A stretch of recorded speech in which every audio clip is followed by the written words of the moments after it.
All right, welcome back to The Ride. It's Coach Q, and as you might be able to tell, I'm currently on holiday vacation, and I will not have my traditional setup until the 28th of this month. But in the meantime, I wanted to get you guys this episode with Coach Jesse Bernhardt. Now, Coach Bernhardt is currently the defensive coordinator at Maryland. He is a former All-American and one of the most respected defensive minds in the game, and has helped shape Maryland into a perennial national title contender over the past 8 seasons with the program. So today's conversation revolved primarily around how Maryland builds its defense from the bottom up, how Jesse teaches the different phases of one-on-one concepts, matchup versus slide-based schemes, creating connection between your D unit, and more. Also, a quick note, between minute 8 and 16, we did have a little bit of lawnmower disturbance, so just keep an eye out for that, and it quickly goes away after that minute 16 mark. As always, hopefully you find some value in it and enjoy the ride. Jesse, welcome to the ride. Thank you for joining here today. Really excited to be having this conversation, and we're going to get, deep in the weeds on some defense, deep in the weeds on kind of a return trip here in 2026, hopefully to the tournament for you guys. And I'm just excited to have you. How you doing? Yeah, great. Thanks for having me. Always appreciate talking lacrosse and just, shooting and talking shop. So I'm pumped to be here and be able to make some time for it. Yeah, I had Paul Richards on maybe 2 episodes ago, and now I'm sitting here with you. So I'm getting the cream of the crop here from the defensive side of things. Yeah, I promise to, for the offensive coaches that are listening, I promise to get some offensive episodes out here in between and all that stuff. So yeah, really good stuff. Hey, before we get started and dive deep, you are headed to the convention this week. This episode would have come out maybe a week after it happened, but let me know what you got going on tomorrow and all the stuff you're preparing for the convention, man. Yeah. So it's exciting. It's always nice to. It's down in Orlando, Florida, so back home for me, which is awesome.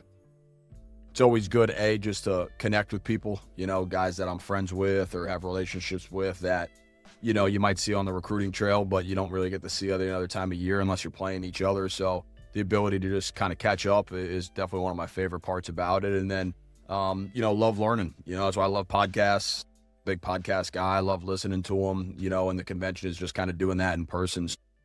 Just, have some side meetings with some people just to talk lacrosse like this, and presenting tomorrow morning, doing a live demo format. So we'll be doing a little individual defense, kind of talk about playing against contact and accepting contact and some things of that nature. So it's just kind of getting my notes all dialed up a little earlier, and hopefully can give some people some good things to walk away from. Yeah, we might actually jump into that here, like middle of the episode, when we're diving deep as far as accepting contact and all that stuff as far as one-on-one defense. When it comes to this convention piece, what is like something you've taken away the most from maybe 2025 convention, 2024? Can you remember anything, sitting in on something where you were just like, yeah, I learned a ton sitting down with this guy? They always do a good job of having presenters. One of the awesome things they've started to do is they film all the convention talk. So even I'm a big proponent, even if I go to a session, I generally, when then they put the video out, I love going back because I could start it, stop it.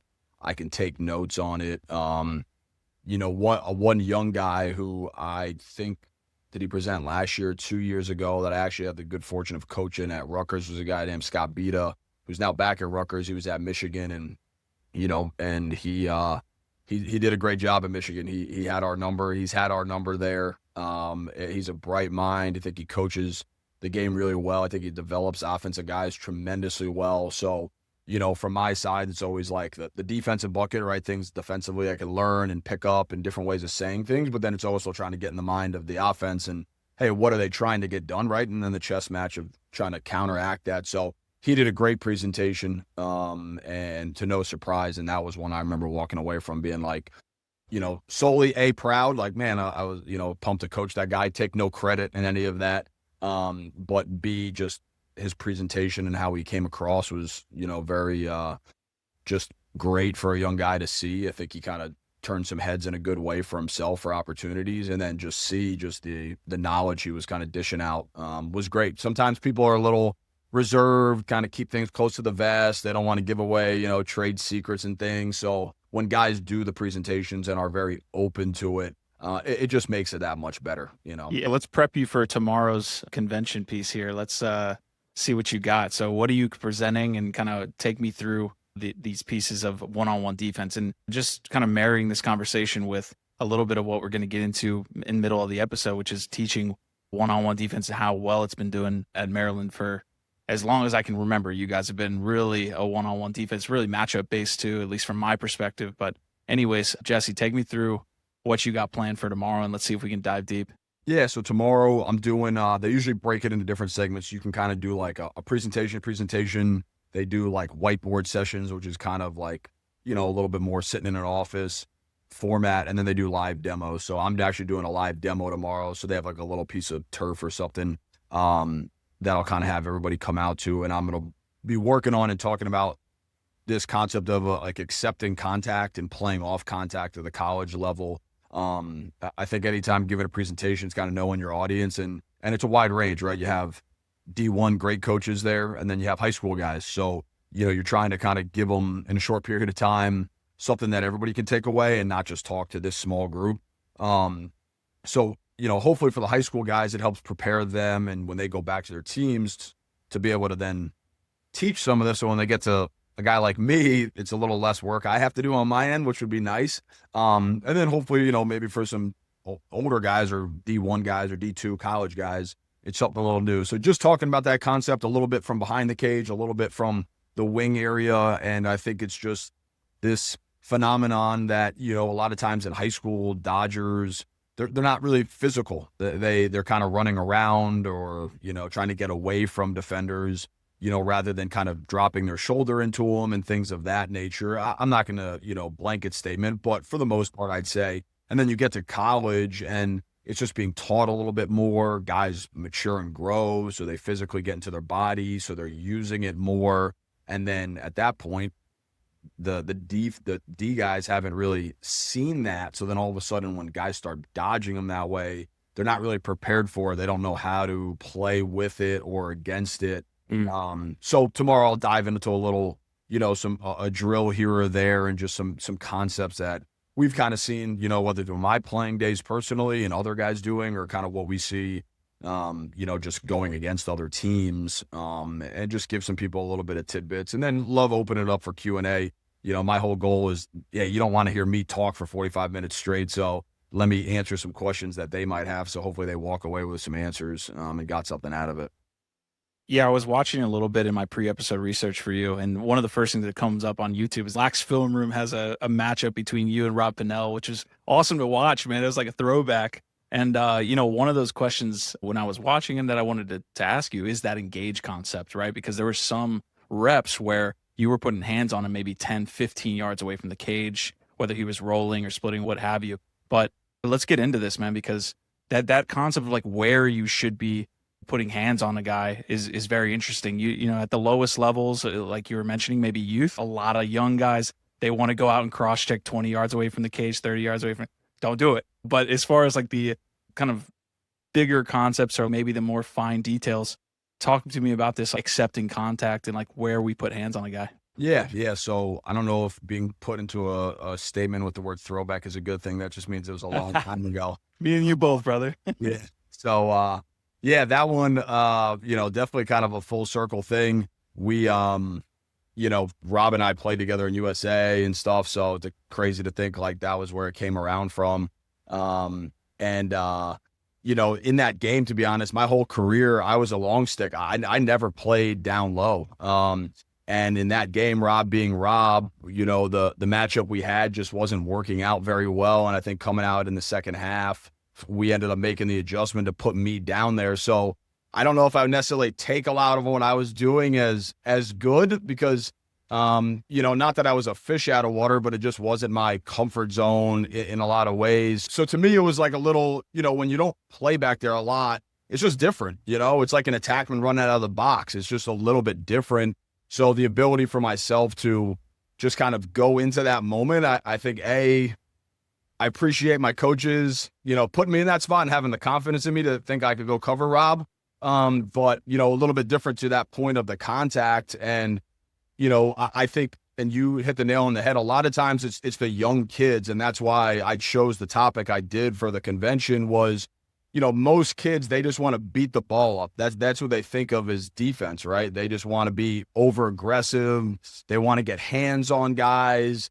sometimes, the whole driving concept is being taught and things. And as Dodgers get better, right, it's a relative scale. As they figure out different techniques and dodges and how to like change angles and step away and play off the contact, if you just stay in this mindset of, well, I'm just going to go beat the ball up, eventually they're going to get the upper hand. So that's the whole point of teaching this, is a little bit more of, think of it instead of like pressing or pushing something away, it's more of catching. I use the analogy a lot for my guys at school, is like taking a charge in basketball. Or to take an effective charge in basketball, you have to get your feet there. Otherwise you get a foul, right? So in lacrosse, it starts with the feet. You can't take a charge if your feet don't get there. So working from the feet up and teaching guys to like get to the spots we want to get to, and then with your feet,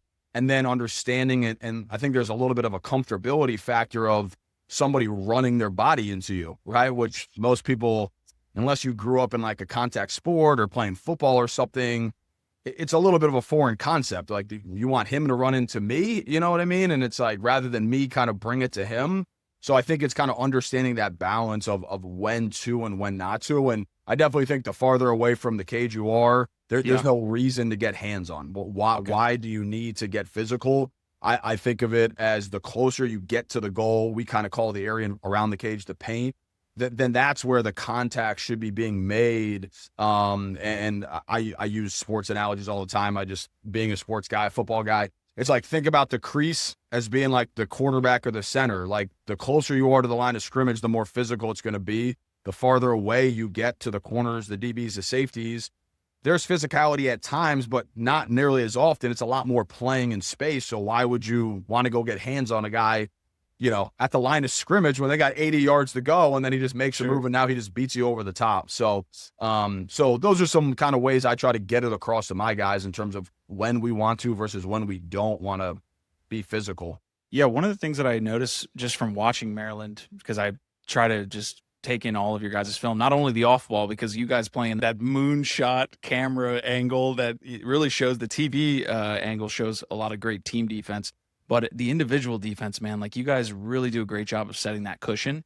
How do you teach that cushion before the contact, right? You guys really have that stick out in front. You're not really going out engaging like you're talking about until you need to. So how do you teach that cushion concept of kind of keeping that before the attack? Yeah, I think it's definitely kind of a philosophical thing, and we're not the only people. There are plenty of great people that have this, or I've taken from, guys like Coach Warren at Georgetown. He's definitely a mentor of mine, and so a lot of it is trying to like kind of break it into segments or phases, right? You kind of have your approach to the ball, right? It's almost like the top of the dodge. Then you kind of have that intermediate area of the dodge, and then kind of the end of the dodge, which could then lead to the contact and the physical part. So trying to break it into pieces so that when we work on them, hardly are we ever trying to do all of them at one time, right? That would be more of like a true one-on-one, right? It's the whole thing if you're doing a true, like, just out in space one-on-one.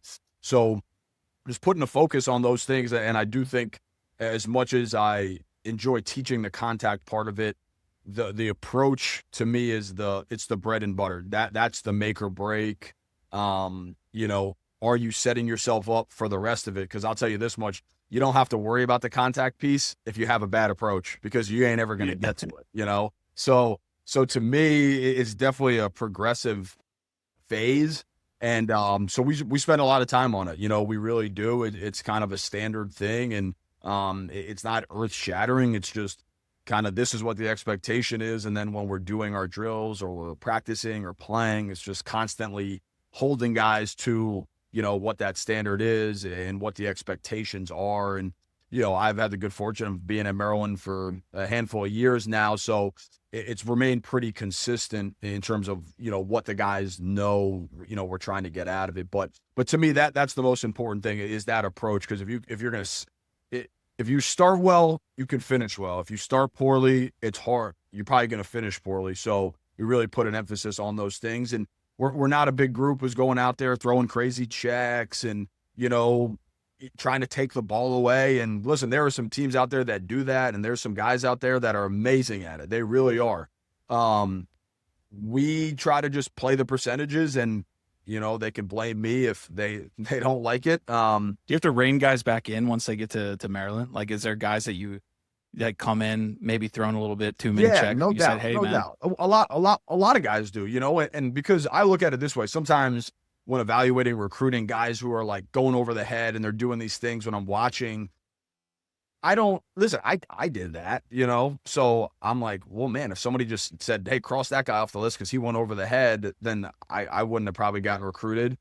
To me, I look at it sometimes of they can do it because they have the ability to do it. Some people couldn't do it if they tried, right? So to me, it shows a little bit of like athleticism and timing and things of that nature. Well, my job's to coach them at this point. So now it's, well, what do I teach or allow once they arrive? And then as they demonstrate the ability to kind of buy into our beliefs, then the leash is let out, there's plenty of guys who, do a great job and have come through that, don't get held necessarily to the same, like, Mike Earhart's not being told, hey, don't do this because, but, this freshman should be doing this. It's like, well, Mike's kind of earned the right to. Now, usually if you're going to do something like that, it better work, right? Or you're going to hear about it kind of thing. But it's just one of those playing our percentages. The chances of something good happening while doing those things versus the chances of what bad's going to happen, probably I believe, lean heavier to the bad. So I just don't think it's always necessary. Yeah. I want to go back to this piece where you were breaking down the one-on-one concept. And I really like this conversation again, and please correct me if I'm wrong here, but whenever I look at the defenses, whenever I try to explain like types of defenses to players and my guys, I'm like, you look at Maryland, they don't want to go as quickly as other teams. Whereas you look at maybe traditionally 5 years ago, Notre Dame's sliding to everything. And so, teaching one-on-one becomes very important if you're playing on the defense where you're going to be left on an island sometimes more so than other teams. So, talking about those phases, I've been getting really deep in football, and a lot of the things that I'm trying to teach my guys now with the one-on-one concepts are in those phases. I call it ACE plus F. It's approach, contain, engage, and then plus F is finish, right? And football does not have an approach. It has pre-snap, right? But all of those other things are, pre-snap, contain, engage, and then try to get in phase to finish. And so I've been going deep down that rabbit hole, man. Tell me a little bit about like what you take from football when it comes to, just how you teach your guys, other than contact and things like that. How are you taking other concepts? I draw back to it a lot. I grew up, my dad was a football coach for like 40 plus years. So football was Bernhardt family passion, love, first love, still is. So, being around that, I have a good reference point. At no point do I claim to that I should coach or can coach football. Having the good fortune of a younger brother who did okay playing football and changed the positions to a receiver. I was actually, funny enough, yesterday, I was talking to him and getting ready for my presentation. I was going to use like a football phrase and stuff. And so I called him and was like, hey, dude, they still use like this terminology. I don't want to be outdated with this stuff. What is it? Next thing you know, we were talking about, again, kind of receiver DB, concept. And I use the term a lot to my guys as a D guy, we never want to get stacked, right? So like if I'm playing, and I know I'll use my hands as an analogy here, right? If I'm covering a guy and this is the Dodger, I never want him to stack me because now I've lost my leverage. So I've used that a lot, and I still do. And then I was thinking about it, and I was like, I don't even know if they use that, or if they do, what's a new term? So I called Jared, or Jared called me, and I asked him, and he was like, yeah, and he kind of gave me the reasons from a receiver why you don't. And again, a lot of it's a leverage thing, right? If you can get stacked as a receiver to stack a DB, you now have two-way go, right? He can't keep you into the boundary, right? All those kinds of things. And as a defender playing in lacrosse, if you ever get stacked, you've completely lost all leverage, right? It's like the S-dodge that you see. S-dodge, exactly. Yeah. So you don't really want to get into those spots. Use those, again, good fortune of what makes me probably come across as a better coach than I am is having guys like Jared Bernhardt, having Dante Trader play under me. Yeah. I stay in touch with Dante all the time. We were texting the other day. And he's another guy. I would have him come down even when he stopped playing lacrosse, he'd be up at study hall in our building. He's like, I'm upstairs. I'd run upstairs, and we'd be in the hallway, and I'm like, teach me this technique. Like, what is this in football, or asking him. So I'm always trying to find different ways of doing it. And my guys that play for me, they'll probably laugh if they ever listen to this, because they know, I love it. And I'm like, hey, try it. And it's like, all right, throw it away. It's like the Thomas Edison, like we've probably thrown away more things than that have stuck. But to me, it's, a lot of people do the same thing. It's just trying to find the best way to teach it and get somebody to understand and remember it. And again, I use football a lot because that's common to me, or more my arena. But nowadays, to be honest, I ask kids, I'm like, whether I'm referencing basketball, football, how many kids play basketball? And then it's like, okay, nobody. All right. You ever played like pickup basketball? Have you ever boxed somebody out? So now I have to ask, but yeah, I try to use, a lot of those things. And to what you were saying with the ace concept, it's not apples to apples, right? Obviously, receivers are starting stagnant. But there is an alignment piece, right? If you don't line up as a corner or safety properly, to where you want to set that guy up, they just get to start in their alignment. The harder part about lacrosse is you got to work for that alignment. Yeah. And that's the challenge for lacrosse. And again, there's some other things that aren't necessarily comparable, but Yeah, the hardest thing that I have to compare it to, other than what you just talked about, how it's always moving. Well, I guess that kind of does play into the piece that I'm talking about, which is you can get in phase as a DB, and then you got maybe a second or two, unless the guy takes out of the pocket, and then it becomes just backyard football. But with lacrosse, it's like you can get in phase, which I actually use that term, and I'm trying to get my guys to understand it. Do you use sticky, or what do you use when you're playing good position? Like when you do everything and now you're in kind of the trail position or something like that. Do you have a term like that? No, I don't know if I really do, to be honest, now that you ask me. Again, I like in phase, that makes a lot of sense. I've heard people stay sticky back in the day.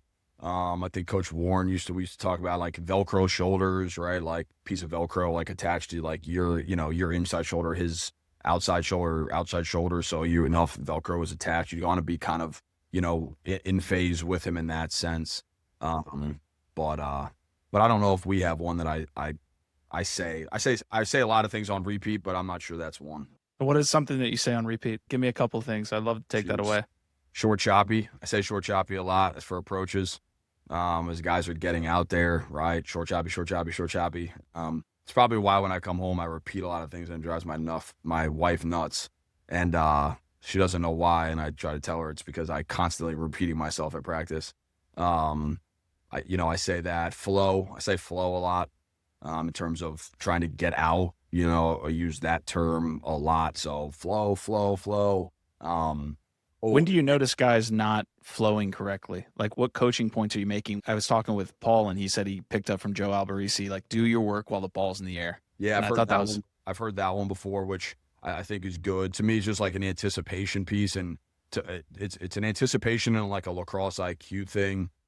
Coach Caputo from Duke, actually, I was working something with him, and he kind of came up with this, and I'll probably botch it here, but he used this term like guys are they're like stare and hustle guys. So they stare, and then all of a sudden, once the ball moves, they have to hustle after it, or they're peak and flow or something along those lines. So they're kind of peaking, but then they're kind of anticipating. And I was like, I think I remember asking him, like, did you come up with that? And he was like, yeah, I did. And I was like, that makes a whole lot of sense. So to me, it's a lot about that. It's like the guys who stare at the ball, and then all of a sudden it's like, oh crap, they threw it. Now I got to hustle to go get it, rather than like peaking, but then starting to kind of feel it. And again, a lot of times it's basic offensive concepts that I try to have them understand is like, hey, most people dodge, move it 2 passes, and then dodge again. So if you're 2 passes away, the anticipation should be high that it's coming to you. It's not 100% rule. If you're a short stick, hey, newsflash, you're getting dodged a lot. So if you're on the backside, I probably started using this term more as of recent, and more so post-practice, watching film and things, is be a little selfish, right? Like the ball's probably coming to you, so start to get out early. Like be selfish in terms of, don't feel like you're leaving everybody out to dry. If you're starting to take off, like be selfish in terms of taking that space, like have good flow, like set yourself up for a great approach because it's probably coming to you. Like it's like being a cornerback, like they're throwing the ball at you. It's not a, again, it's not a, it shouldn't be a surprise to anybody. So the guys who struggle with that is trying to get them to kind of understand some of the basic concepts and then just body posture and language of the Dodger and, what's he showing? So do I need to be in a supportive role? Can I start getting out? So I say flow or in the same kind of style. I say go a lot, like not in terms of like go as a slide, but like go to get out. Like if I'm watching my guy and I'm like, okay, waiting for him to start to get out the backside and he hasn't started moving, I'm like, go, go, go, go, go. Like hopefully get a light of fire under their butt to start moving. So I say that a lot too. When it comes to like field positioning and where these guys should be approaching to, I always tell my guys, you got to know yourself, know the enemy, right? You got to know who you are. You got to know who that guy is. I'm just interested, like, when do you ask guys to go out and crowd as opposed to kind of playing inside the box or around that box area? I think a little bit just depends on the phase of the offense you're in, right? Like for everybody, the deeper you get into the possession, everybody just tends to get condensed. It's just a natural thing, right? Guys get tired, everybody gets closer. So to have a realistic, like, hey, you always need to be getting them out to here is just not reality. So I understand that. Usually depending on where Dodgers are starting, to start initial phase of an offense, we want to be 5 yards outside the box if we can, to kind of at least start us off with a good approach. And then, really as the possession goes, I look at it less about maybe landmarks to say, hey, you always have to get them here, and more of do they have some of those good anticipation skills? And then I look at it like your Dodger, as he's getting the ball, if he can receive the pass moving towards the sideline, end line, or midline, that's a win because now he has to back up to get it. If he's catching it moving at you, that means he's already at an advantage, and now you have a hard approach, right? He's already started his dodge.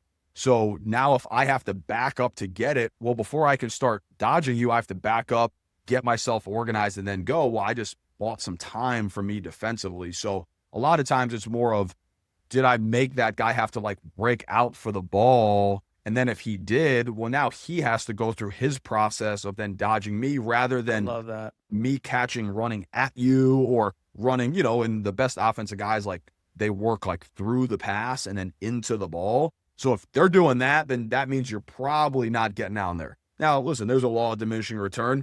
That guy's standing out in the parking lot. Well, no matter how much you leave early, he's probably not backing up to get the ball, but that means he's also starting his dodge farther out. So the more you're in the possession, the farther out he is, then you're kind of having a little bit more time for yourself. So like I said, it's a little less like, hey, you have to get to here, and more, kind of like that. And or are we, probably from a negative perspective, are we picking it up too tight? Like, hey, you didn't get out far enough. Like you're not going to buy time for us to get organized, slide to you, all those kinds of things. It's an interesting concept because what you just talked about, I'm just thinking about it in real time with you, is we often talk about like offenses breaking the cushion of the defender. But what you just mentioned was you're breaking the offensive cushion where they have to move back actually, right?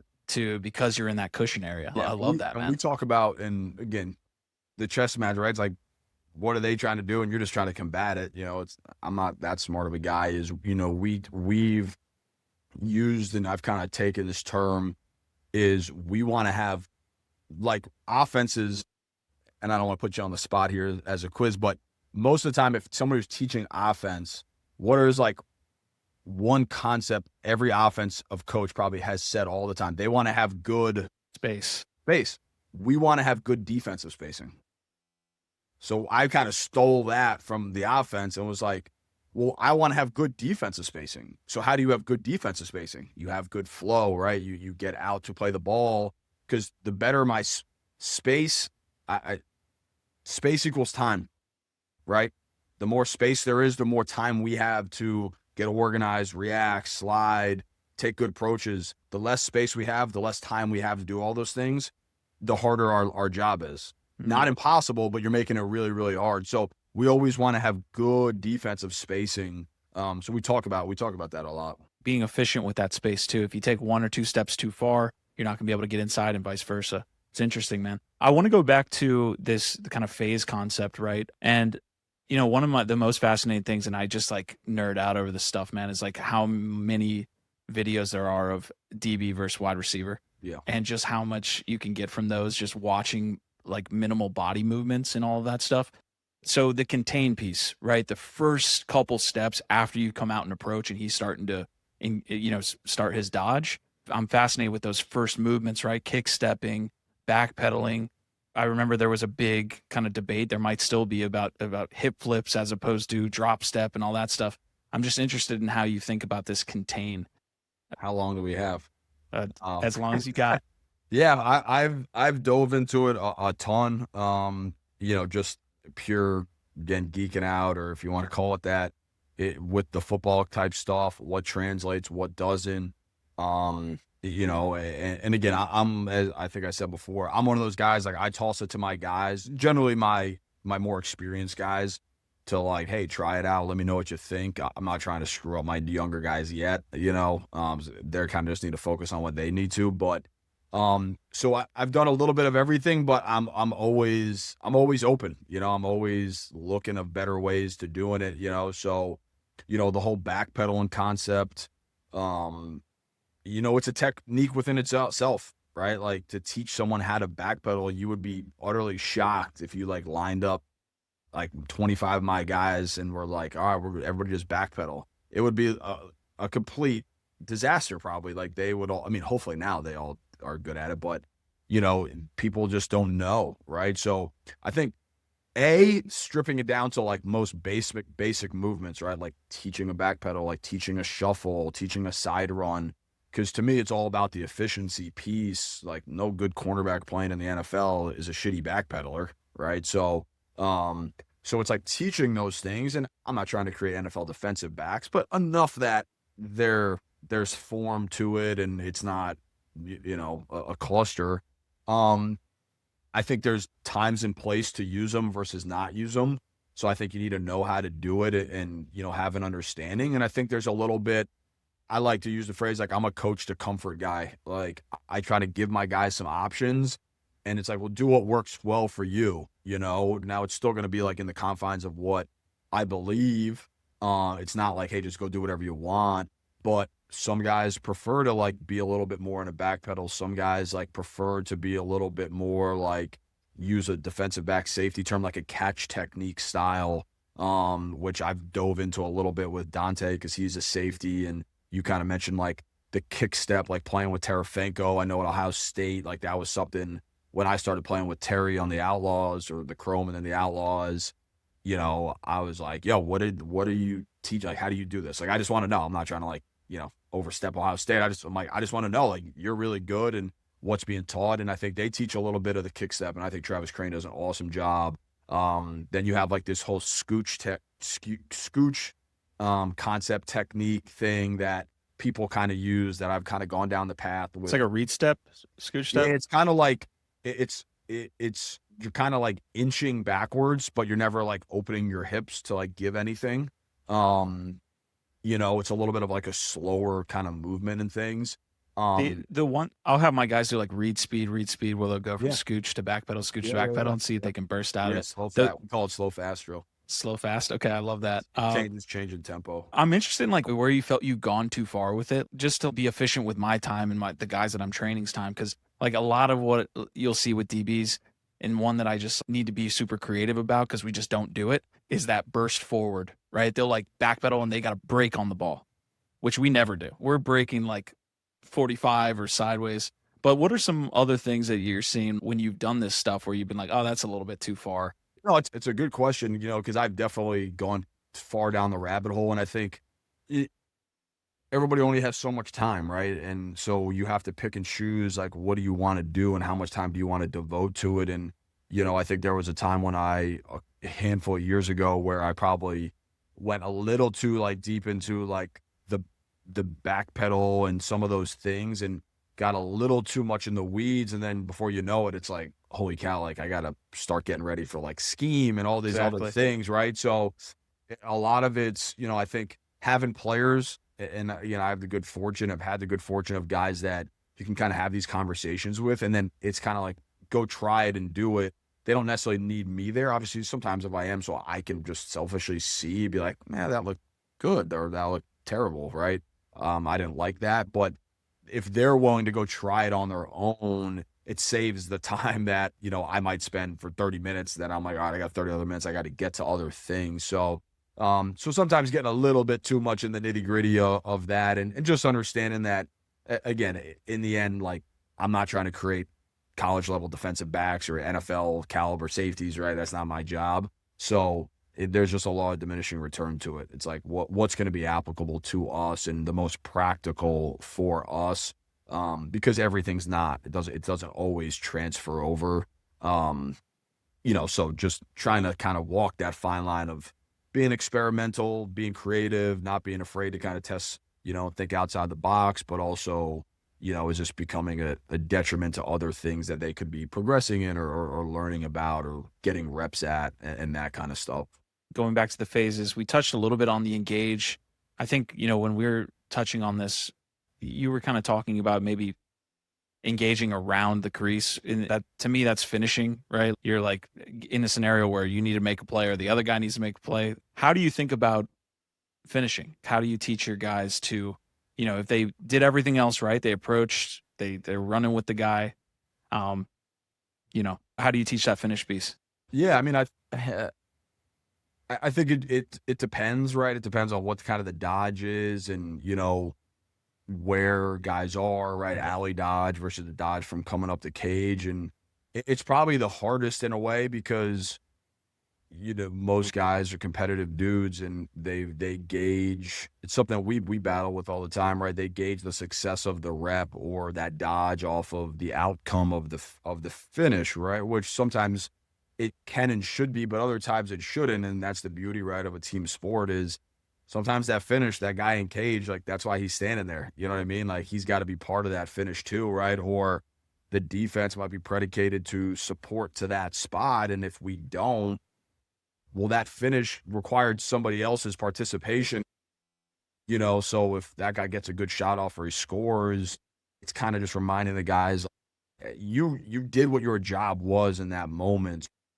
Just understand that aspect of it, right? Because sometimes guys, especially, and I'm sure I see, even in camps or clinics and with my guys one-on-ones, I have like this love-hate with one-on-ones. It's the most competitive because it's a one you versus me, but if not constrained properly, it gets very unrealistic really fast. Where they're arcing all the way around the cage. Yeah, I just don't. Sometimes I'm like, I don't view them as a waste of time. But what we try to do, and I've tried to do, is just, so to me, it's like, okay, well, don't complain about it. It's like, we'll come up with solutions. So it's creating one-on-ones that are more realistic, right?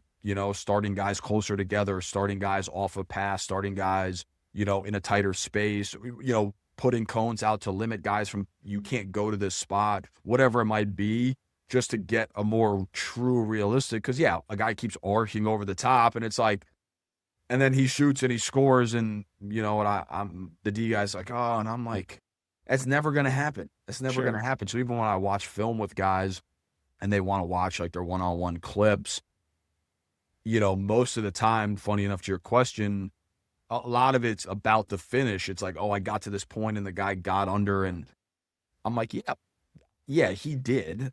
But if there was 5 other dudes on the field, what would have happened? They're like, oh, we probably should have got a slide. I'm like, okay. I'm like, so you got to look through that lens.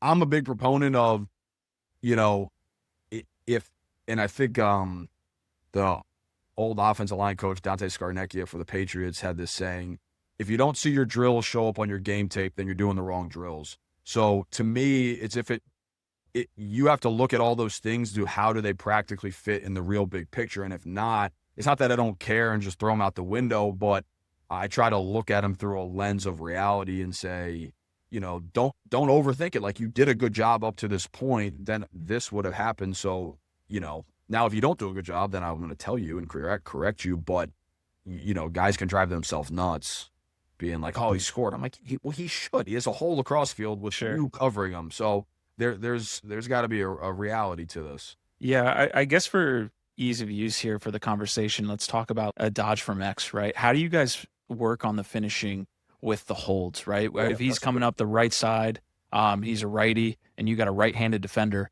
Are you at Maryland? Are we going V hold, or are we doing cross check with a chicken wing? Like, how do you think about it? Yeah. So back to the coach for comfort thing, that's where that comes in. I would say a large portion of the guys prefer the butt end hold or the chicken wing kind of technique. I'll teach the V hold, but I don't think it's not something that we fall back on a lot. Again, I teach it because I think there are moments that you're either going to get put in a situation, and if you get put into it and then that arises, you can't be like, well, I don't do this, I don't know. That's not an acceptable answer. It's be confident enough in that if it happens or you need to do it, you can get yourself out of it. But if you had a choice or a preference, then do what you're comfortable with. So I teach them a little bit of both, definitely more heavily skewed towards the butt end or chicken wing kind of finish than the V hold. I sometimes even go to the V hold, down the stretch. I had to cover Dylan Malloy a couple of times, and sometimes it's like riding the bull. You're just holding on. With some matchups, right? I might tell our guys like, hey, this week versus this guy, I want you to V hold. I want you to get to it. But if it's the middle of March and that's the first time we've talked about it, he's probably Brett Makar's looking at me like, what do you mean? Like, we haven't done a V-hold all year. So, again, we teach it enough that, again, there's confidence in it, but in the moment of truth, I definitely give them the option to do it. And then my job is if it doesn't work, is I then critique. I might say, hey, this might have been a good time to go to that. And then that way in the moment, they're the ones making the decision. So in the moment, they can now say, okay, let me go to this because a guy has a step on me, or versus this type of matchup, I'm going to go more to this. But again, they're the ones playing. I'm just standing on the sideline on Saturdays. Yeah, toughest part for me with the cross check hold, or that as opposed to the V hold, is like the lack of disruption, right? A guy can get a shot off a little bit easier, a guy can get a pass off easier. How do you teach the disruption out of that cross check hold? How do you try to at least disrupt a little bit?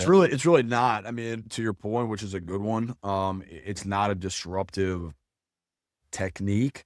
I think, part of it's a little bit more scheme driven. What's your scheme? Because to me, if you're going to V hold, you're more susceptible to other things just because of the position you're kind of putting yourself in by like getting your hand over, whether it's an inside roll. And a lot of times there's some carryover between both that have to do with the feet that, if you're not getting them there, regardless of what the heck you're doing with your hands, it doesn't matter.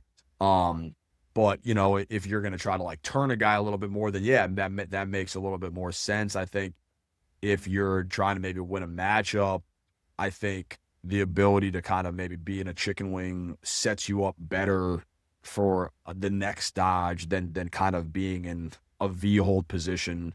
So to me, it's a little bit where the individual concept meets the scheme, and then are you kind of piecing them together to work together. Yeah, I've kind of danced around this topic here as we started the episode, but is Maryland a matchup-based defense? Would you classify yourself as that? Yes and no, mixed bag. Again, I'm blessed to have some talented dudes.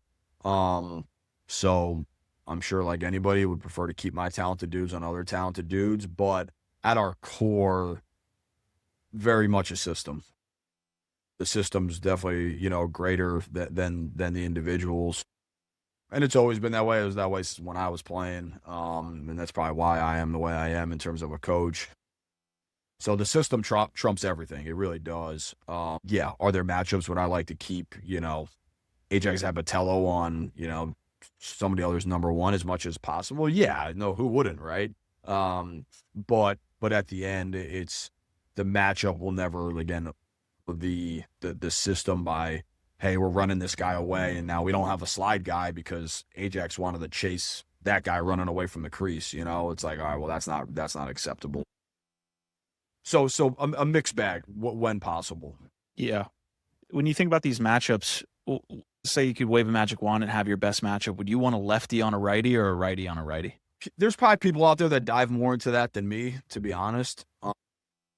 Think there's hearing people talk about it makes sense. It does. If somebody's like, I want a lefty on a lefty or a righty, to that point. I think part of that again goes back to how do you play, right? Are you a V-hold? Like, do you want a lefty on a lefty because you want a V-hold? But I don't know.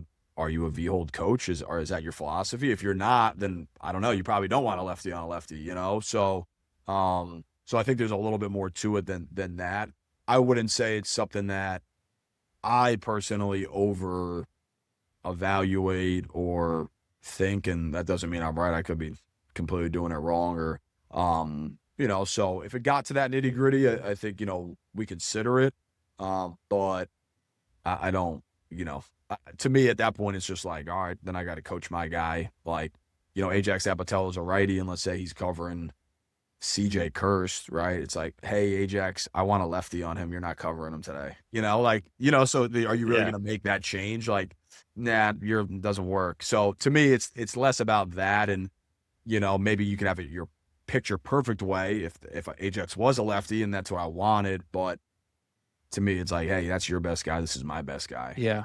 What are the nuances of keeping a matchup when it comes to, like, let's say Ajax on CJ Kirst, right? The offense is going to try to do things to make sure that guy, on-ball picks, for example, they'll set picks for Kirst. I saw that a lot in the championship game.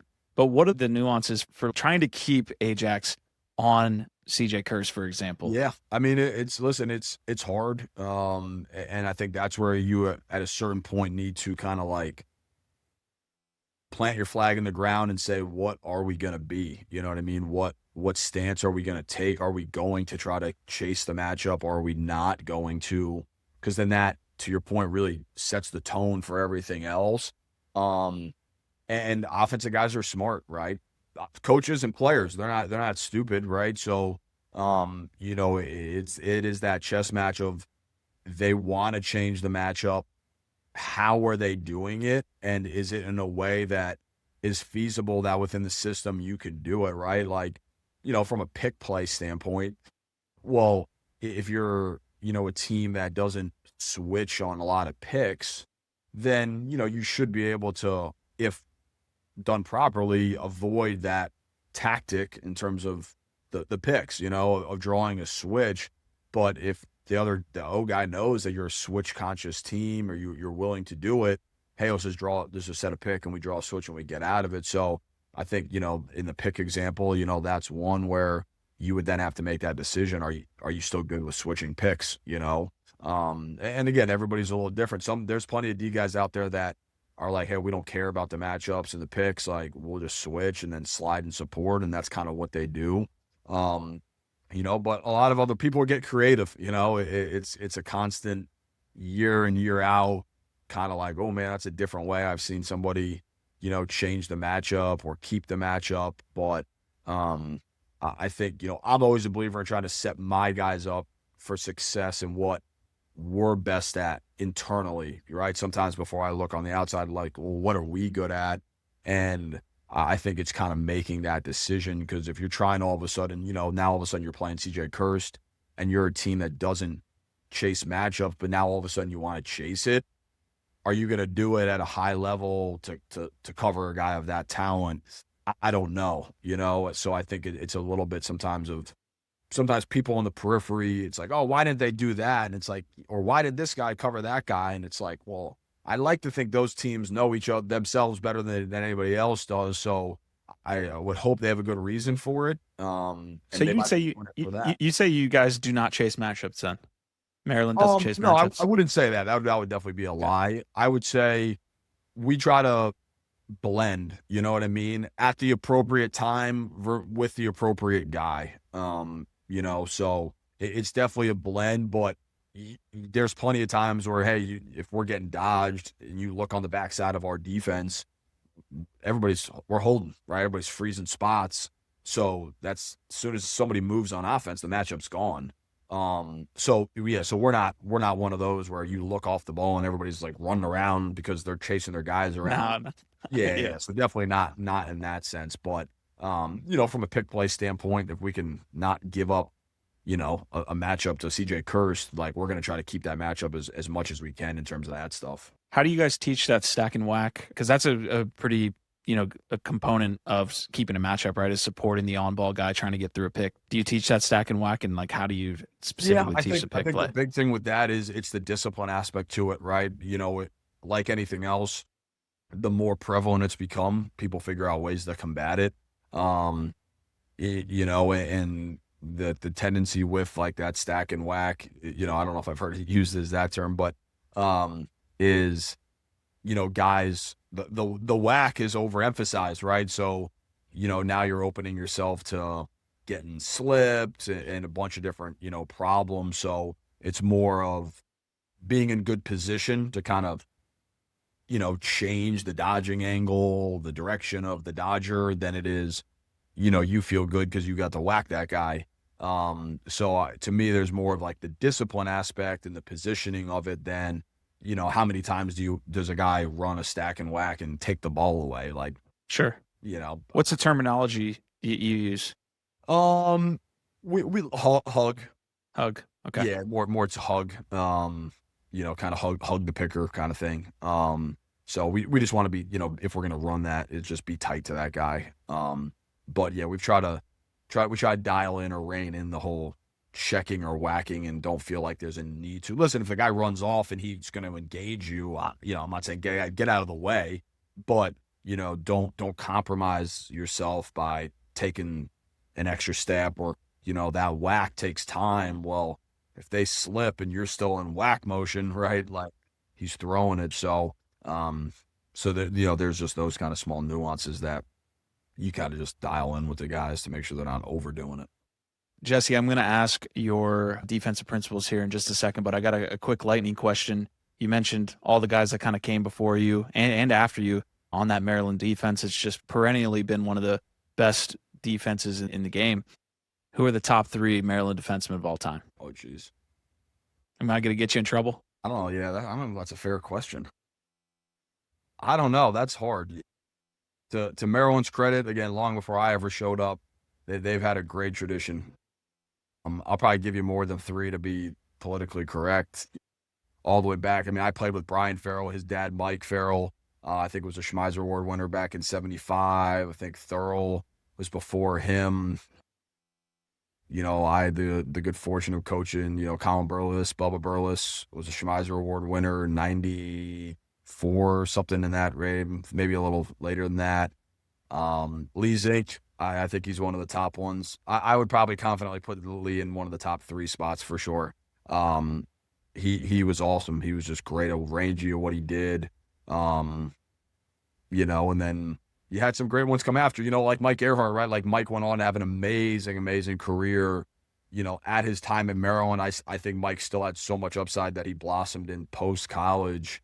Ajax Apatello wins the Ray Enders Award. It's hard not to be in the conversation. So, yeah. So there's a lot of them. I'm not giving you 3. I probably gave you a handful, but those are definitely some of the great ones. And there's plenty that go through those. But to me, that's kind of what makes it a little bit different. And again, it's not like Maryland's defense is all of a sudden good. It's like I said, naming guys back to like the '70s. It's been going on for a long time. Yeah, and also like you're talking about having a great defense. We're doing the thing that I hate, which is kind of underrating the defensive midfielders with this conversation, right? Yeah, we can talk about any of them, and I've had some amazing ones. I mean, when I think about Maryland, I think you guys all consistently have the top defensive midfielders, which is having that cover guy at that second midfielder. Oh my God! If the third defensive midfielder can do it, or their second can shut down their third. I mean, I just watch your guys' games. I'm like, this is amazing. So yeah, take me into this defensive midfielder piece too, man, because they deserve some credit. Those guys again, they make me look like I know what I'm doing. I've been super fortunate to have some really good ones. I think, I go back for me. my first year back in Maryland was right after the championship, so that season was 18, and that was when Roman Pugliese was a freshman, and he played as a freshman, and we were not good at the short stick position, to be honest with you.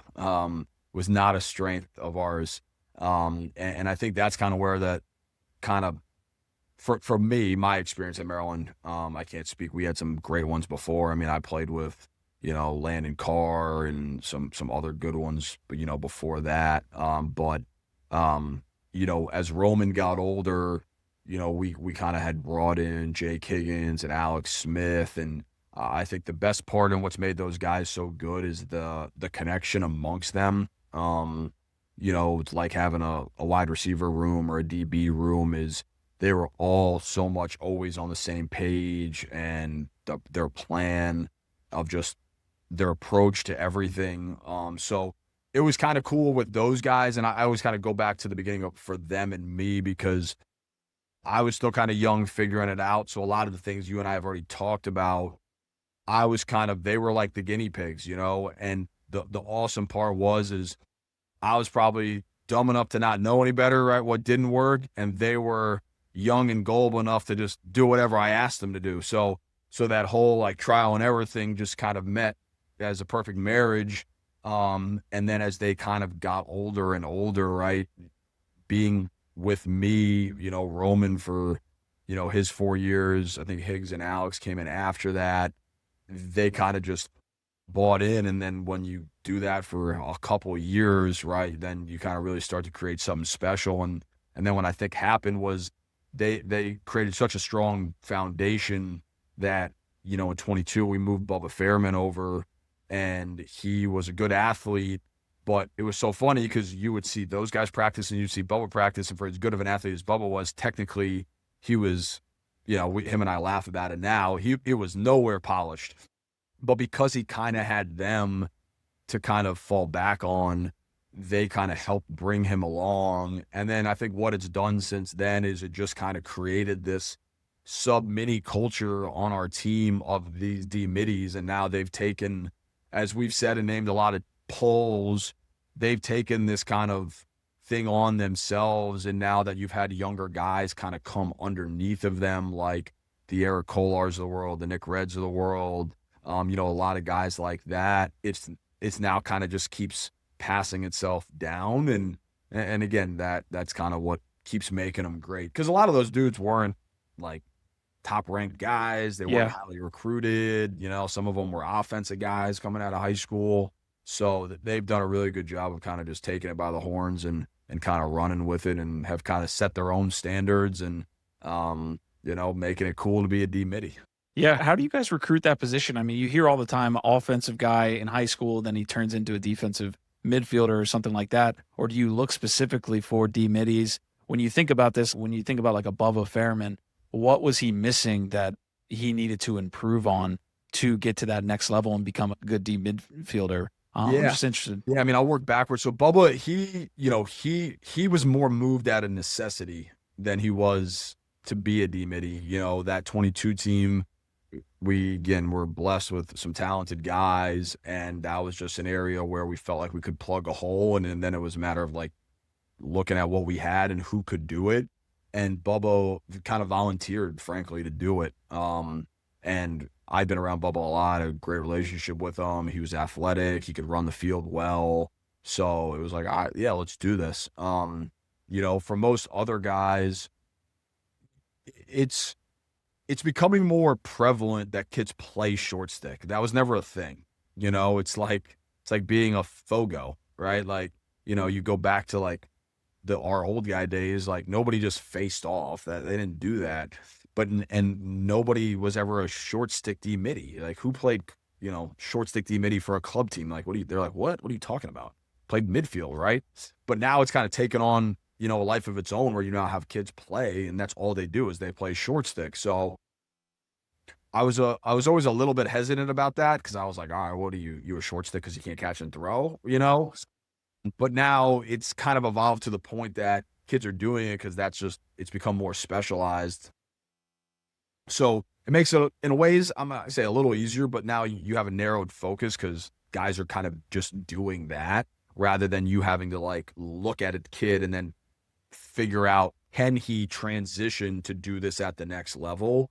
So the basic stuff, how good of an athlete is he? How are his laterals?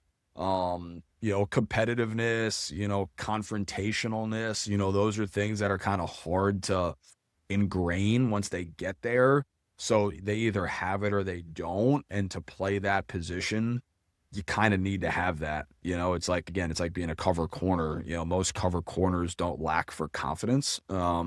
So now they don't need to be, some NFL cockiness cover corners with that stuff, but they have to have the ability to kind of, take those those dodges, but also have, quick memories, and be able to flush it and move on, because they're going to get beat at times. So, now that, like I said, they have kids playing short sticks, but I do think some of it's, you try to watch kids move, and can you forecast, man, maybe he can make the jump over. And I think that versatility piece is just a huge piece in general for any kid. That would be my message. It's like, don't box yourself in. The more versatile you are, the more value you create for yourself.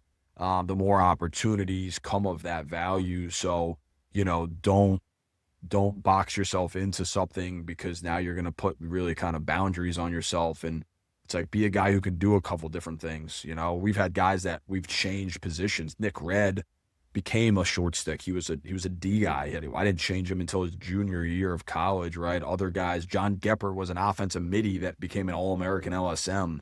So, Wow. If they have this very tunnel vision approach, lacked kind of that growth mindset, then none of those things happen. So.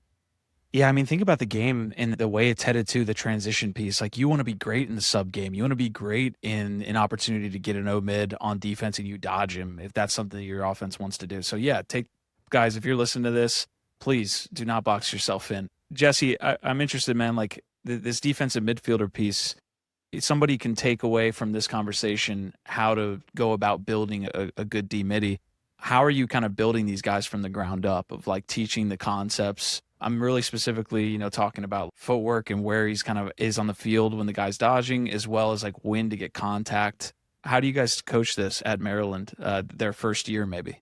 Yeah, the way I approach it at school, to be honest, is all my guys do everything together, from all positions, because I think it creates that versatility piece.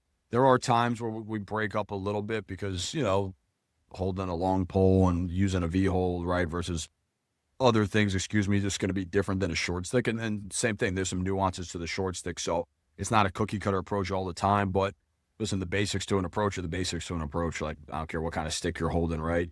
But for the short stick specifically, a lot of it is some of those basic movement patterns we talked about, and just an efficiency standpoint, right? You don't have the luxury of the pole and that cushion, or the bailout of the stick to kind of get yourself out of a bad situation. So you have to be more efficient with your footwork. So we really dive into that. And I talk a lot about, we want to be guys who play 1 foot at a time.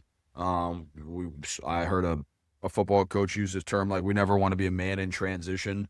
We never want to have 2 feet off the ground. So like, just think about all the things you do, like 2 feet off the ground, like hopping, jumping, things of that nature. You can't change direction. You can't do anything with 2 feet off the ground. So trying to break habits a lot of times is to operate 1 step at a time, or if you're shuffling, it's, step and replace, step and replace, step and replace. So you're not a big believer in that hip flip kind of hop? I should say I'm not a believer in it. Yeah. I can't say I've dove into it or Sure. taught it too much. So no, like I said, it's more of that concept, I think. So those are things that we really kind of got to break early, which sometimes I think my young guys are probably looking at me like, the heck am I talking about? They're like, what do you, like, I'm at Maryland. Why are you talking about how to like back, how to like shuffle properly and that kind of stuff? How do you deal with that? You got some of the best guys in the nation coming to you as like best guy in their team, of course, all that stuff. How do you deal with that kind of mindset? I mean, they probably would never say it to my face. No, I'm just kidding. No, you can just read it. You can just tell. Yeah, of course. A lot of times, guys, they fail, right? We start doing drills and they keep getting beat or whatever, and you could just tell. You see it how they're walking around and just like kind of demoralized a little bit, and and it's kind of, you just have to have that conversation, remind them, which I do, is it's all good. You know what I mean? Like, that's part of the failing is part of the process. Failing is not a bad thing. That's not a bad thing. So don't look at it that way. You're just figuring out how to improve it. And you just learned one more way of how not to do it. So it's just reminding them that when I have older guys that I have the good fortune of having, they help tremendously, right? Because they can grab them on the side. They can, give them corrections. So, they're just an extension of me, right? They're just continuing to echo and reinforce the things that I'm saying or believe in. And, it's like, man, it just takes time, and it's a hard thing. Kids want it. They want it now. So, it's managing that for sure. But it's having the conversation. It's not avoiding the conversation. And then it's helping them. It's not just telling them they're doing it wrong. It's also being like, hey, you're doing this wrong.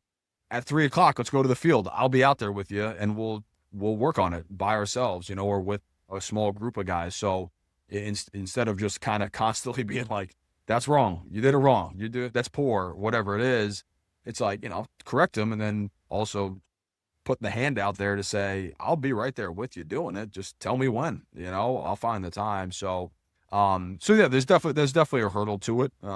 We try to address a lot of that in the recruiting process, understand where you're signing up for. It's not going to be easy. But most of the guys, if they've gotten to us, they've kind of been vetted enough that we know they'll survive.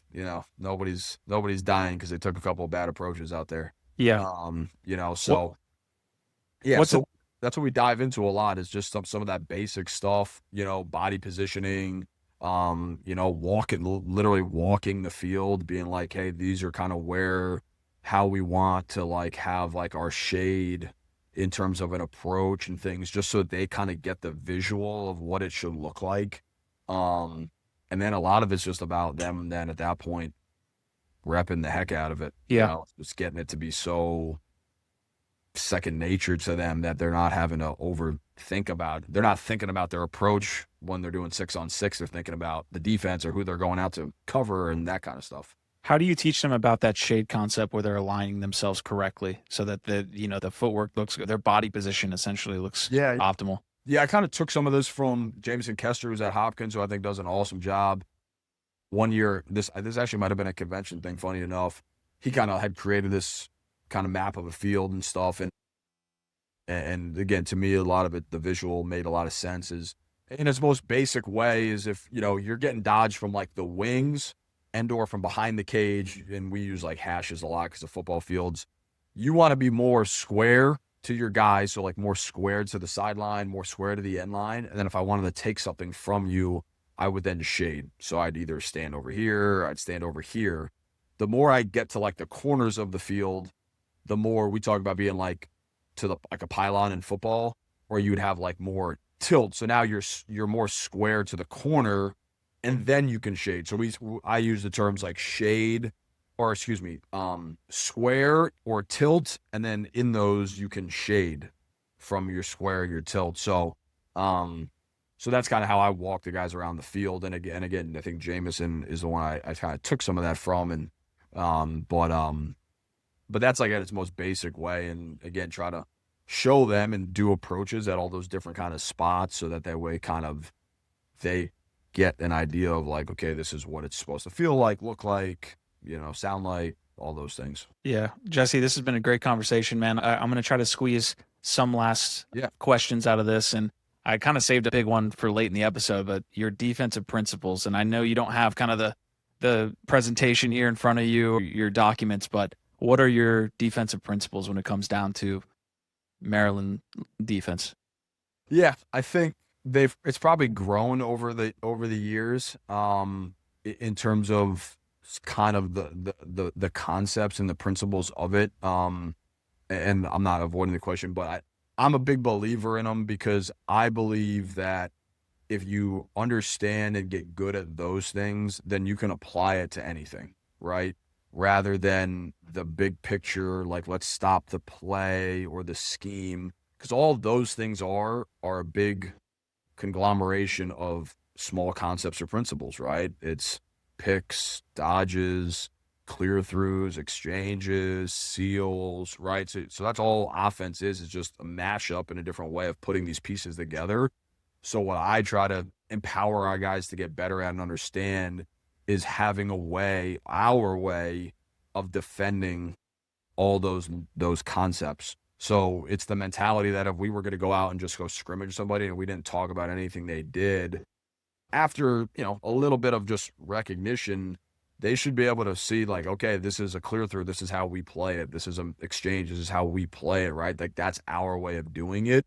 So that's kind of, how I like to try to teach the guys, because a lot of it becomes self-driven at that point, right? Like they don't need me to like, well, oh, that was a clear through. What do I need to do here? A lot of it's teaching them to recognize too. That's a big part of it, and we spend a lot of time on is what is a clear through? What does it look like? What's an exchange? Why are they doing it? Right. So then that way I can't apply a principle to something I don't know what it is. Right. So try to get them to understand those things. So it's a lot of it's like slices of the picture. And then that way, when the picture gets out there, they can go make decisions for themselves, because once I can push them out of the nest and they can do that stuff, my job is done. I don't want them to rely on me. If they keep relying on me for 4 years, well, what have I been doing for the last 3? Like at a certain point, they should be self-reliant, and, I'll always be there, right, as their coach, but they should be able to kind of do that stuff on their own. So, so with that being said, some principles, we have is just a lot of those different rules, and we've kind of come up with or picked up just through failure or seeing, examples like not coming off a drift. We always, when we're playing on the inside, we always want our chest up the field. Like we never follow the ball with our chest. Again, I got 1,000 of them. Yeah, I'm sure. So, we're always off the ball. We're trying to find the best 2v1. Find the best 2v1. Simple concept, right? But it's like, well, okay, we're watching film and it's like, should I have been there? And it's like, I don't know. Like your guy's all the way out in the parking lot. Here's a crease guy. Who's got the best 2v1 on the field? You do. So you should take that guy on the crease, right? So it's a lot of different things, like that I try to, again, impress on the guys. Yeah. To kind of understand. So I don't know if that's principles, but it's kind of my way of teaching them. Yeah, giving them the tools to kind of understand the gray is definitely the way to go. So let me simplify the question a little bit. If you have somebody watching, your defense play, what's the one word you want them to use as an indicator of how you guys play? Connected. Okay. Yeah, connected. I'd say that, with the principle and that, probably better, to it is the approach, the flow, and the communication piece, I think are of the things that if we can do those things, then we'll probably set ourselves up for success. That's how much I believe in the approach aspect of it. Obviously, the flow aspect of it is a part of that. And then just, which is cliche, but the communication piece, the ability to, just play very connected, and when people have made that comment to me, like, man, your group was, clicking, or they were connected out there. Definitely makes me proud of them, because I'm like, I'm probably like, were they? I don't, we could be, but to me, that's giving those messages off that, we're working as a unit, right? We're being very efficient with what we're doing, and we're playing in the gray. And to me, the best defenses are the ones that can do that. They can play. It's like a quarterback who can play off script, right? If you can play off script, you're probably pretty darn good. Yeah. If you can't, it's probably going to be a long year. One thing that I'm interested in, maybe I should use basketball more than football on this, but I am fascinated, again, with just diving into football and all the things we can take. The communication that happens pre-snap or during the play, I've never dived into. But one of the things I've noticed on the lacrosse side of things is I was asking guys to get connected or to communicate to each other. And one of the things I started noticing, I'm like, man, that guy's 10 yards or 5 yards away from where he should be. So now he can't even communicate. So I started using these kind of landmarks to help guys understand, hey, if you're not in this kind of vicinity, you're not even going to be able to talk with your teammate.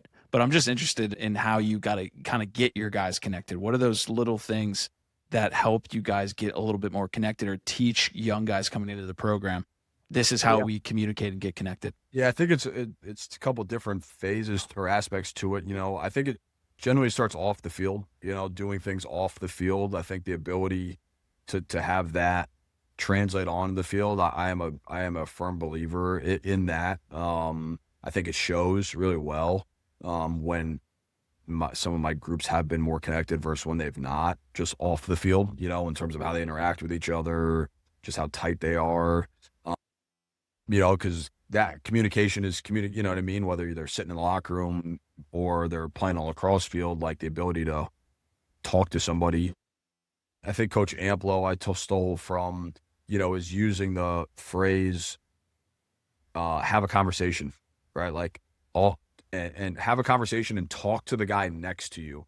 I don't need to talk to all 5 guys on the field, but if I just talk to the closest guy next to me and then he just talks to the closest guy next to him and, so on and so forth, then now you're raising the level of, connection, of communication there, and not, some maestro having to do the whole thing, right? Some people have that, but that's hard to have that guy. Do you ask your goalie to do any of that? We here and there, I wouldn't say we're a big team that emphasizes that. There are some things that we're like, hey, this would be helpful, if you can communicate this to us, or, maybe, but it's not, we're not a group that like demands that and is, I would say, like a hardcore principle that the goalies at Maryland are, the loudest, like barkers. Not, it's just never been something that we haven't, and they're all a little different, right? So to expect that, McNaney, who did communicate what he needed to, but, he's not a barker of a guy. He's not a big guy. It's like, well, why, just save the ball. You're pretty good at that. So we don't need to make this thing complicated. So definitely kind of emphasize that. And then, and then if it's not being shown, I'll formulate drills, or when we do drills, with small numbers where it's like 2 or 3 guys in the drill and trying to simulate whatever action we're trying to get, put an emphasis on, before you go, let's say it's a slide, you need to look. And we talked about nonverbals a lot, because a lot of times maybe you might not hear, you might react to more seeing a stick point or a hand than you hear and process. So it'll be part of the drill. It's like, all right, when we're doing this rep, you need to look, you need to connect with him. I need to see you pull down and point to where you want to go and then slide, right? So I'm like making an emphasis in the drill to force the action that I want to get, rather than, which happens a lot in lacrosse. You hear all the time, I hear all the time, coaches, club, you got to communicate, you got to talk. And that's overused. That poor kid out there is like, I don't even know what to say. He's like, I have no idea, So, or people think they just say, I'm the hot guy or whatever. And that's okay. I guess that's better than nothing. But to me, the guys who are the best at it are the guys who it's like having a conversation when they're on the field. It's not, you're doing some directing and pushing and pulling, but you're kind of having an open conversation while you're out there. Those to me are like the elite level communicators. I like the idea of using conversation too, because it implies that you're listening. Yeah. It's just not, I'm not just talking the whole time. It's like, no, you have to listen as well. Which is generally a lot of the problem. My wife tells me that, so. All right. Well, we're an hour and 20 minutes. You should get back to her here. The last question I have here, Jesse, and this has been a great combo. Favorite drill and why? Ooh. Yeah, I'll go with the drill I'm going to present at the convention, or, a variation of it, called the shadow drill. It goes all the way back into the beginning of this, or the start of this, with contact, and it morphs into a lot of different things. But it was a drill that originated it's from behind the cage, which is, I'll probably talk about it from back there. I did see it, and Coach Warren will probably remind me that I'll need to pay him royalties for continuing to use this, because this was a drill that we used way back when I was playing for Coach Warren. And him and I, we talk constantly, and he was trying to come up with an idea of something, and I was like, why don't you just do the shadow drill? And he was like, the shadow drill? And I was like, yeah, you taught me the shadow drill. And he was like, what's a shadow drill? And I'm like, so I re-explained it to him, and he was like, you're right, I did teach you that. Like, well, I'm like, I know. But essentially, I've kind of morphed and evolved, which I'll probably spend a lot of time on tomorrow at the convention, from the wing. And it's this concept of using the stick, a D-pole, to keep this cushion between you and a dodger and force you to kind of, you're thinking of the stick being attached at your hip. So it's like a push. If I were to run at you, it's going to physically just push you back. So it teaches them to kind of run and get up the field to a certain spot. Because as we've said, a lot of guys want to beat the ball up. Well, you can't doing this drill because the pull is going to impale you if you stop your feet. So it forces you to kind of run. And it takes a little bit for some kids to kind of understand and get the movement. Is the defender holding both hands or one hand? So one hand. So the D guy is going to hold the stick, almost like put it at your hip flexor. You would hold like the head of the stick at your hip flexor. So essentially, if we put enough pressure, we wouldn't need to hold the stick, right? So we would both hold it just so the stick doesn't go away. What I tell everybody is treat the stick as a tool for the drill. Don't think of it as a lacrosse stick for the purpose of the drill, right? It's just a tool. I could bring 10 PVC pipes out here and do the same thing, but I don't want to go get PVC pipes, right? So it forces them to run away. So you would be running at me, and it forces me to essentially get north-south and run up the field to create this cushion for the guy. As the drill evolves, the O guy starts to play a bigger part in the drill where he then kind of moves the stick out of the way. And now we kind of give a little bit of a landmark to the D guy as he approaches goal line in the crease to, hey, now we want to start getting our hips around. We want to start getting our feet to the pylon and getting square. Well, what that now creates is this concept of, we talk about like running up the shaft, is that you would now be running into me by me getting to where I need to go with my feet, rather than me trying to go kick the you-know-what out of you. It forces the feet first, and then from there, the accepting contact. Yes. So that's kind of the nuts and bolts of what I'll present tomorrow, and it's become a drill I've gone to a lot. We do it at school, but every now and then, if guys want to do some extra work individually, I'll pull it out of the bag, and then it's a good drill because it kind of parlays a lot into the accepting contact of next thing. We start adding, a football bag into there to kind of use for some of the contact. So that's kind of why I'd say right now it's a drill I'm going with, but also a drill I've definitely learned to dive back into. I like the idea of that cushion and just having that pole there to kind of teach that. That's fantastic. Do you have the guys in a trail position? Do you ever teach to be to more like square, or are you just always in that trail half step position there? Like when they're running from behind? Yeah. So with the drill, you would start kind of square. So you're never going to really be in that kind of trail position a little bit, because if the pole is, and if you run and then you run at me a little bit, I'll kind of be in that trail position. But it's really that first segment of the drill is just forcing that D guy, which is a very weird concept. If you try the drill to do it, is the kids are like, they're like, what? Like, you want me to run away? I'm like running away from, I'm like, I know. It's called progression, right? Like, I'm going to teach it in a progression. So just go with it for right now. I'm happy to hear that you have trouble with these kids. The defense coordinator of Maryland, and the kids think they know it. No, it's a universal thing. It's a universal thing. So, and I always take the blame. I chalk it up. You ask me things I repeat. I repeat this probably a lot. I chalk it up to, I go, if we do the drill part, I go, bad coaching. That's bad coaching. I just didn't do a good enough job explaining it. If we just messed it up 10 times in a row, I'm going to take it that 10 of you didn't listen to me more, that I did a poor job of coaching it. So let's start over again.